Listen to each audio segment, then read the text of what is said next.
Hi everybody, and welcome to this second Chairman's video update for Royston Hockey Club. I hope you're all keeping safe and well.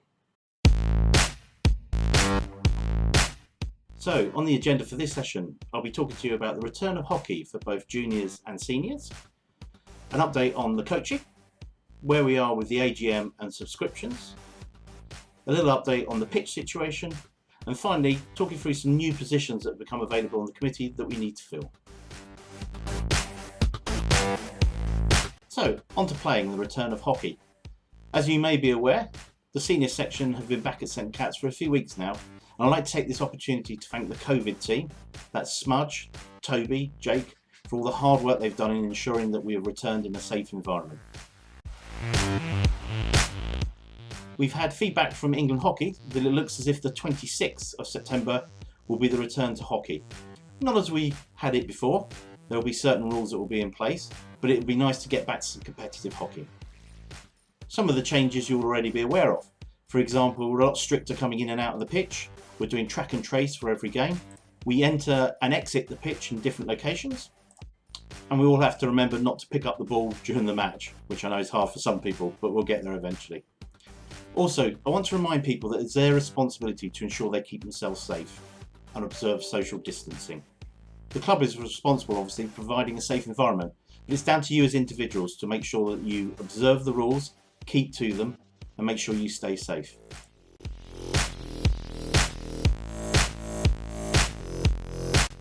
As for tees, we're working with the golf club at the moment to ensure that we can have tees when we return. This will be for the home teams, not the opposition, but we're working with the golf club and hope to have something in place for the 26th. Now, again, it's up to you whether you want to come and have a tee. We understand those that don't want to, but we feel it's good to provide that facility in groups of 6, maintaining the rules as currently advised by the government. All of the details regarding training for the juniors is held at the moment on the junior section in the website. There's a very comprehensive set of instructions and details of what's going on, so please take your time to read those before you head out. Again, I ask all players and parents to abide by the COVID rules that are laid out to you on the day, and make sure you keep safe and remain social distancing during the training sessions. And I want to say a big thank you to Sean, Melanie, Caroline and Bob for all the work they put in to ensure that this comes back in a safe environment.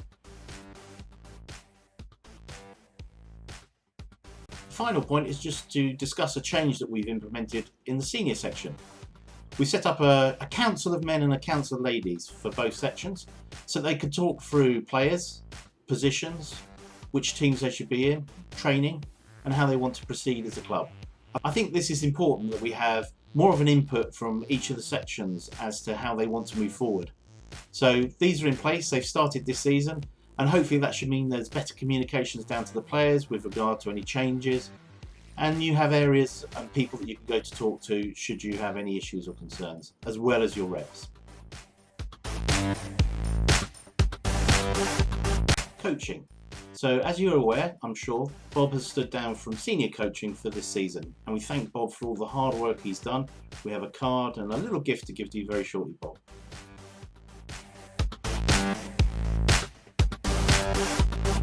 Senior training, we're looking at the moment at Bassingbourn Village College, and we're working on what we can do with that front going forward, and we'll come back to all the players shortly to give you an update. The juniors are, as we just discussed, and will remain the same.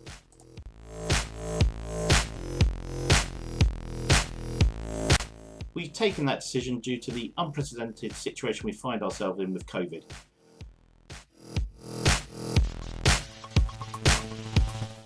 On that front, we've also decided to keep subscriptions as they are, so please ensure that you are keeping your monthly subscriptions going. We need that, it's the bedrock of the club. We need to pay our bills. If you have any issue or problem, please reach out to Sarah Gord, Mumsy, and she will help and support you. But please just check, make sure that bank statement is still there and that you're still paying that standing order. So on to the pitch. The pitch is probably the most important thing that we're working on at the moment in time. And Toss and I continue to work as hard as we can behind the scenes. We have a meeting even tomorrow night with the council to discuss the 106 money and some of the plans we have for the future going forward. I also had a meeting a couple of weeks ago with England Hockey as we look to work with the Football Foundation to see what we can do to get KJA pitch relayed. At the moment we're facing a challenge because the Football Foundation want half of their original investment back. We already have the money there to relay the pitch. The pitch is falling apart, as I'm sure some of you have seen. So we want to work with England Hockey and the Football Foundation to get them to negate that charge of £220,000 and look on the positives that we can relay a pitch that they can use. If not, I fear that that pitch at Meridian may well end up being locked up and unused for 9 years. And I think that would be a great shame for everyone.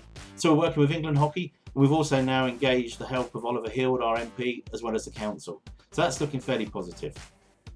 We're also talking to Bassingbourn Barracks, who are opening up, and they are looking to relay the pitch. They have the funds in place. So we're talking to them to ensure that that's laid as a hockey pitch rather than as a 3G. So again, as soon as we hear more back from them, we'll come back and let you know. The committee, we have a few positions that have come up that we'd like to fill this year. Caroline Biddlecombe is standing down as Welfare Officer, and we thank you, Caroline, for your help and support over the last couple of years.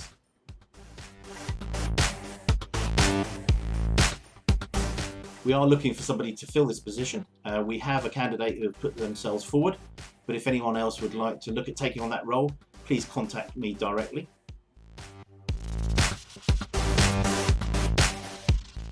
Ben Lai has also decided to step down as men's rep, so we'll be looking for a new men's rep from the men's section for the following season. No one has stood up yet for this position, so if you're interested, please contact me and let me know. It's a really important role. We love to get feedback from the players into the committee, and it's our way of making sure that we keep up to date with any issues and problems, and even the good stuff that we have going on. So please, we're looking for someone to step up to fill that role. With all the challenges we're facing at the moment in time, and the amount of increased work, we decided to set up a new role, or should I say reprise an old one, and we're looking for a vice chairman to help support me going forward. So if you're interested in this role, please come and have a chat with me. Let's have a talk.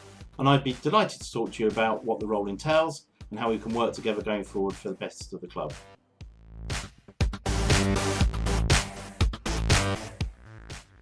Well, that's it from me. That's my update. Please remember to follow the COVID rules, keep safe, and most importantly, enjoy your hockey and the return to hockey. I'll speak to you next month. Thanks, everyone.